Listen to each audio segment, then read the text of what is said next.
warahmatullahi wabarakatuh. Perkenalkan, saya Putri Priyatin, berasal dari SMK Negeri 6 Jakarta.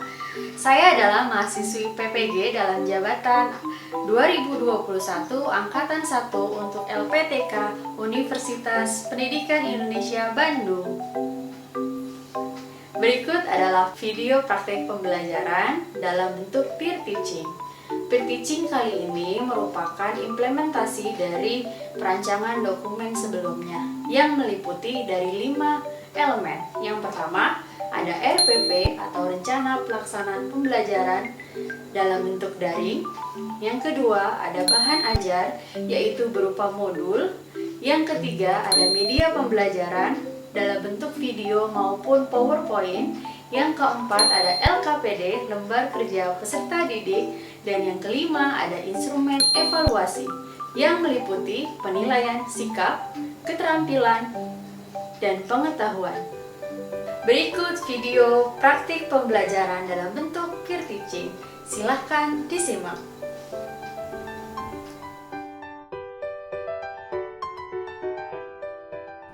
Baik, bismillahirrahmanirrahim.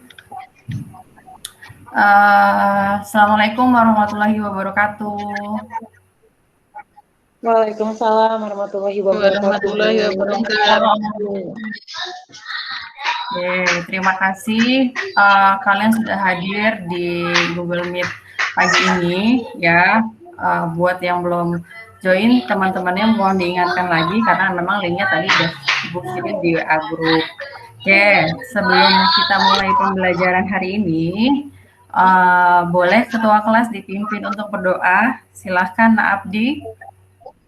Halo, ya, baik Bu, terima Ya, kasih. Kita berdoa sebelum memulai pembelajaran pada hari ini. Berdoa menurut agama dan keyakinannya masing-masing dimulai. Terima kasih, selesai. Memberi salam. Assalamualaikum warahmatullahi wabarakatuh. Waalaikumsalam warahmatullahi wabarakatuh. Terima kasih semuanya. Oke, sebelum kita masuk ke materi hari ini, Ibu akan absen terlebih dahulu. Oke, Abdi ada? Ada Bu. Denti? Hadir Bu. Epta? Hadir Bu. Dayanti? Hadir Bu. Lucia? Hadir. Miti Astuti? Hadir Bu. Muhammad Azhar? Hadir Bu. Mantap. Neneng Mimin? Hadir Bu.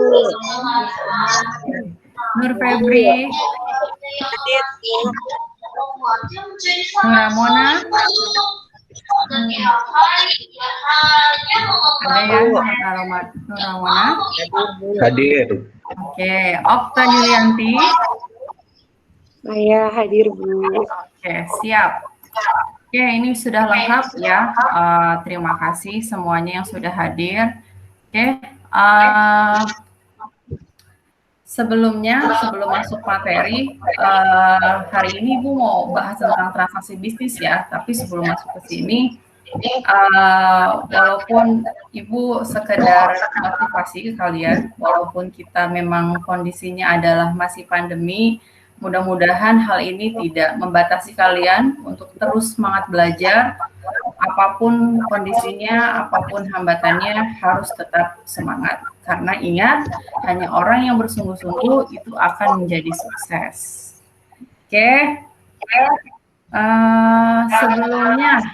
Sebelum masuk ke transaksi bisnis nih, di materi sebelumnya kita kan bahas tentang persamaan dasar akuntansi. Coba, Nahida masih ingat persamaan dasar akuntansinya?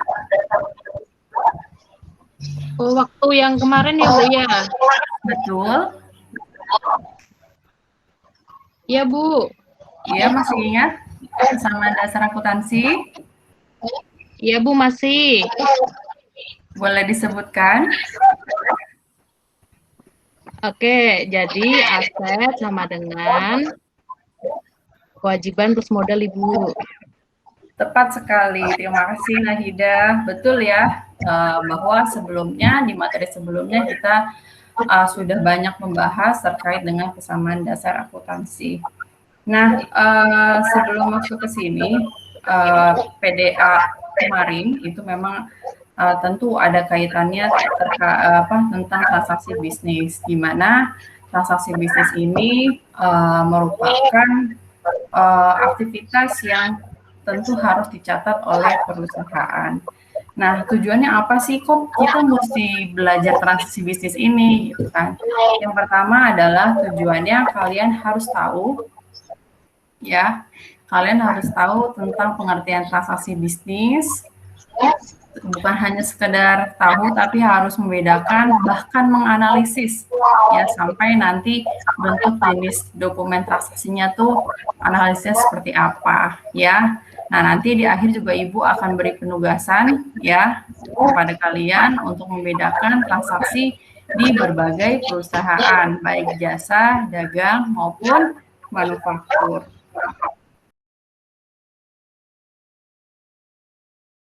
Kita masuk ke materi pembelajaran. Oke, materinya ini ada pengertian transaksi, jenis transaksi bisnis ya. Tentu nanti dari tiap jenis perusahaan transaksinya berbeda-beda dan bentuk dokumennya seperti apa sih? Sebelum masuk ke sini, coba Nak Meti. Ada? Meti? Iya Bu, maaf Bu. Iya. Meti, apa yang kamu ketahui tentang gambaran nih transaksi bisnis itu kira-kira seperti apa?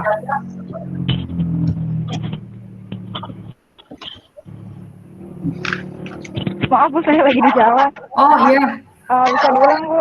Ya, gambaran transaksi bisnis kira-kira seperti apa yang ada di benakmu saja? Transaksi bisnis itu kayak penjualan sama pembelian, gitu bukan ya Bu ya? Betul, ya. Terima kasih, Meti. Ya, betul. Tadi salah satu gambaran transaksinya adalah transaksi penjualan maupun pembelian di perusahaan. Nah, ini pengertian transaksinya, yaitu aktivitas ya, aktivitas yang punya pengaruh buat keuangan perusahaan. Kemudian dari transaksi bisnis ini ada dua jenis, yaitu yang internal, berarti lingkupnya terjadi di dalam perusahaan, dan eksternal, berarti yang sumber-sumbernya ini dari pihak luar. Ya, ini Ibu akan review sekilas karena memang materi ini sudah Ibu lampirkan di Google Classroom kalian ya. Ini sudah Ibu terlihat ya, ini sudah Ibu upload di Google Classroom. Ada 3 bentuk materi di sini. Ada modul yang Ibu sudah susun, media, dan media ini PPT yang Ibu tampilkan sekarang, dan ini videonya. Nanti kalian bisa simak ya. Balik lagi ke PPT. Nah, ini transaksi bisnis tentu kaitannya dengan dokumen. Dokumen itu artinya bukti fisiknya apa sih ya. Nah, ini ada buktinya, ada kwitansi, cek, bilet giro, nota kontan, faktur, nota debit maupun nota kredit. Nah, ini yang internal itu ada bukti kas masuk, kas keluar, dan memo. Oke, ini tampilan-tampilan dari dokumen transaksi ya, karena memang tadi kita harus bisa menganalisis dokumen transaksi ini. Pengaruhnya buat perusahaan apa. Ini bentuk kwitansi, ini bentuk cek. Nanti kalian bisa lihat detailnya di PPT yang Ibu sudah lampirkan. Nah, ini nota kontan, faktur, bukti memo, kas masuk, kas keluar. Nah, ini. Kita masuk ke subbab transaksi bisnis perusahaan. Tadi di awal Ibu sempat jelaskan bahwa perusahaan itu jenisnya dibagi 3 ya. Ada perusahaan jasa, dagang, dan manufaktur. Ibu meminta bantuan Nak Lucia nih, bisa tolong bacakan transaksi bisnis di perusahaan jasa ada apa aja? Oke, baik Ibu. Transaksi bisnis perusahaan jasa itu ada 6 ya Bu. Di situ ada transaksi penerimaan uang dari pemilik perusahaan, kemudian penerimaan uang dari kreditur saat peminjaman, terus yang ketiga pengeluaran uang untuk membeli aset dan membayar beban, keempat, penjualan jasa untuk memperoleh penghasilan. Yang kelima, pembayaran utang pada kreditur. Dan yang keenam, pembelian aset yang ditanamkan pemilik Ibu. Terima kasih banyak Lucia ya, sudah sangat lantang membacakan isi slide-nya. Terima kasih. Nah, tadi yang dibacakan Lucia ini perusahaan jasa ya. Nah, selanjutnya ada yang perusahaan dagang ya. Perusahaan dagang ini boleh Ibu minta tolong bacakan ke Nak Febri.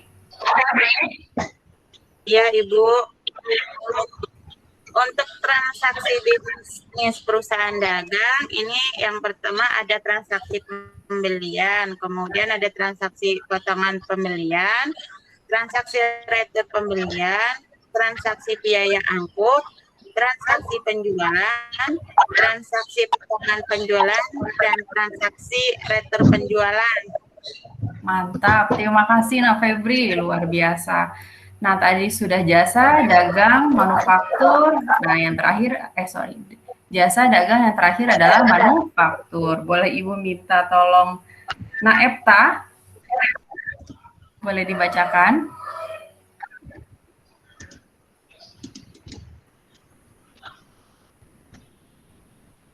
Nak Epta ada?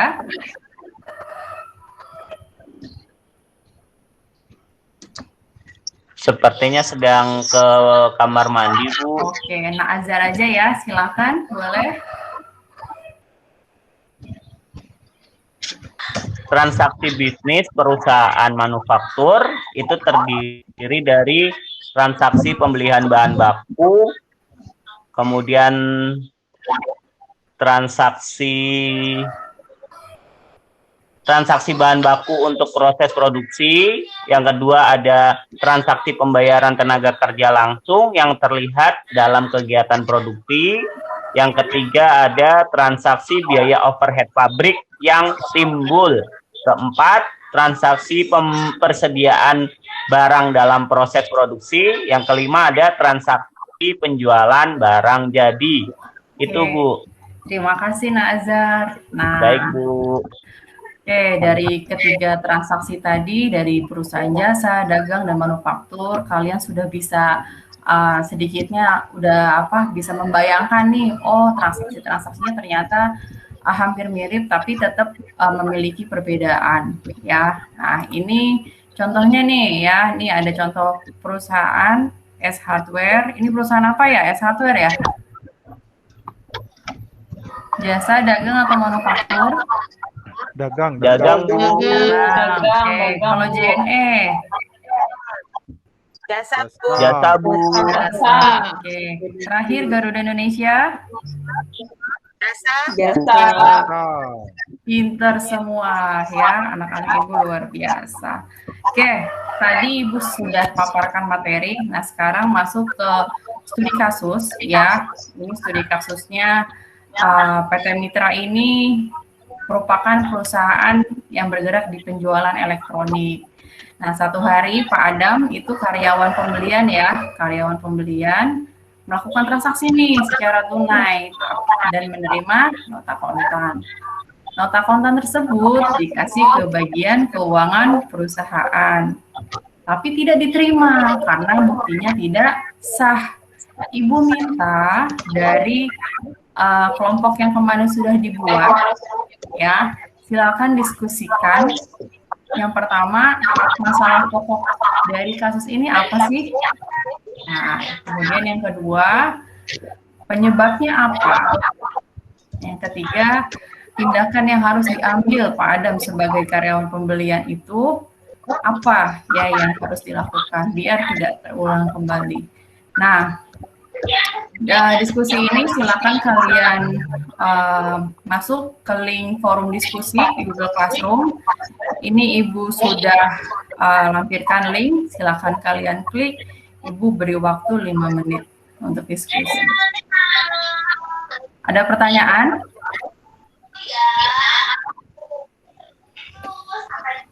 Sudah paham tugasnya apa, Nak? Paham, Bu. Oke, silakan diskusi.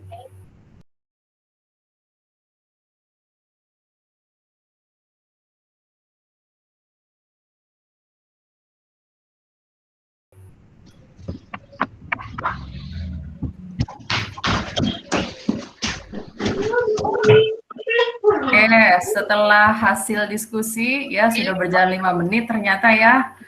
Nah, ini sudah ada beberapa kelompok nih ya yang udah masuk ke Padlet Ibu ya. Ini udah ada beberapa kelompok yang melaporkan hasil diskusinya. Ini ada baru dari kelompok 1 sama 3 nih, 2 sama 4-nya bisa menyusul ya. Ini kelompok 1 dari Nak Mona ternyata. Boleh disampaikan laporan diskusinya, Nak? Mona? Ibu. Silakan.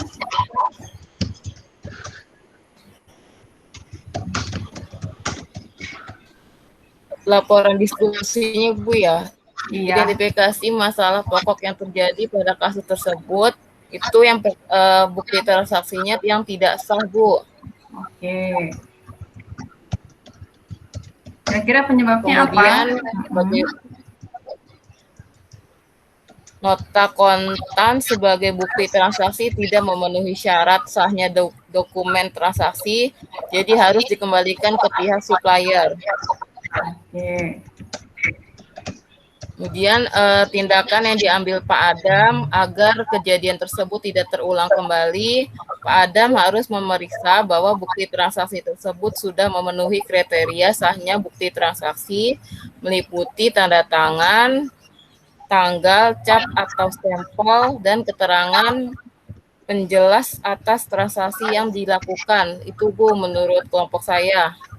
Terima kasih kelompok 1 ya, sudah diwakili Nak Mona, sudah cukup detail analisisnya, tapi Ibu minta satu lagi dari kelompok 3.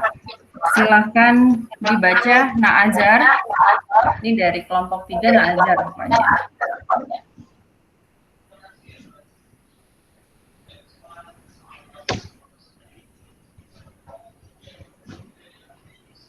Nazar. Kayaknya lagi ke toilet ya, Bu. Oke, ya udah. Yang satu kelompok, Nak Lucia, silakan. Oke, Bu. Aku laptopnya nge-hang. Ya, nggak apa-apa nih, wakili Nak Lucia. Ibu boleh diperbesar, saya tadi lupa mencatat. Oke.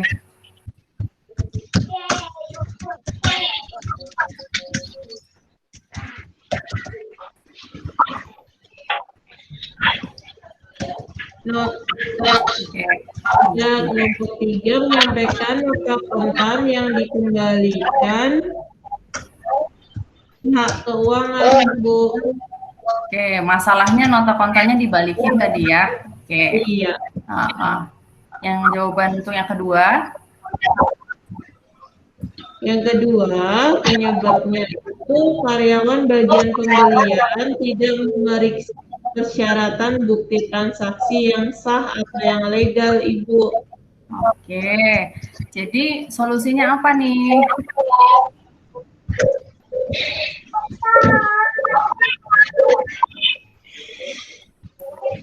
Jadi harus lengkap, Ibu, persyaratannya dilengkapi semuanya.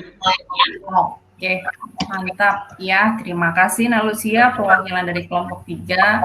Oke, perwakilan dari beberapa kelompok sudah melaporkan hasil diskusinya. Jadi Ibu minta satu dari kalian untuk menyimpulkan ya. Jadi kalau ada kasus seperti ini nih, apa yang harus dilakukan? Siapa mau coba?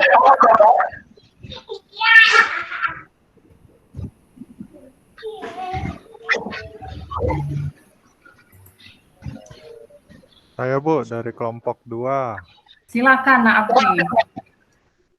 Ya, jadi kesimpulannya ketika kita melakukan transaksi harap diperhatikan baik-baik dokumen transaksi yang kita terima. Jangan sampai dokumennya ada yang tidak lengkap atau kurang terisi. Karena kalau kurang lengkap atau tidak terisi, maka tidak akan sah sebagai bukti transaksi. Seperti itu, Ibu. Mantap, ya betul tadi apa yang dikatakan Abdi, bahwa ketika nanti kalian sebagai calon akuntan menerima dokumen transaksi harus dicek dulu nih ya, dokumen transaksinya itu sah atau tidak, dilihat dari syarat-syarat yang tadi Abdi sudah sebutkan. Oke, diskusi kita sudah selesai, berarti berakhir juga materi Ibu ya. Nah, selanjutnya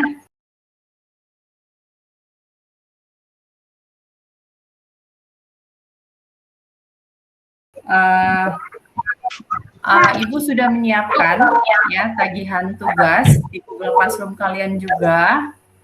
Ini ada LKPD ya. Ini sudah Ibu lampirkan.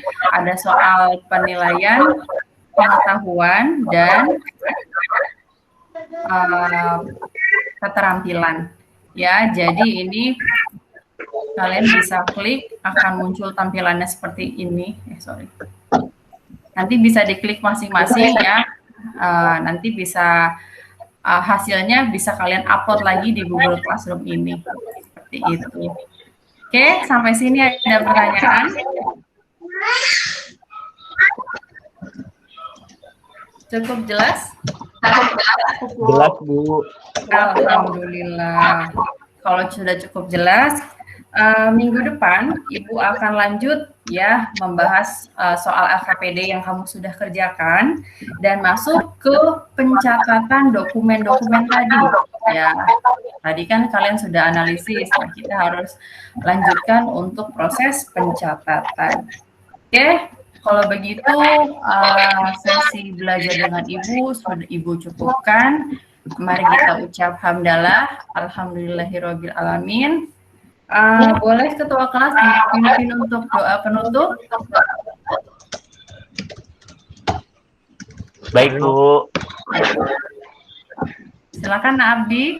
Ya, teman-teman sebelum kita pulang, mari kita berdoa semoga diberi keselamatan dan diberikan kemudahan untuk mengingat dan mengamalkan ilmu yang kita terima hari ini. Berdoa menurut agama dan keyakinannya masing-masing dimulai. Oke, selesai. Memberi salam. Assalamualaikum warahmatullahi wabarakatuh.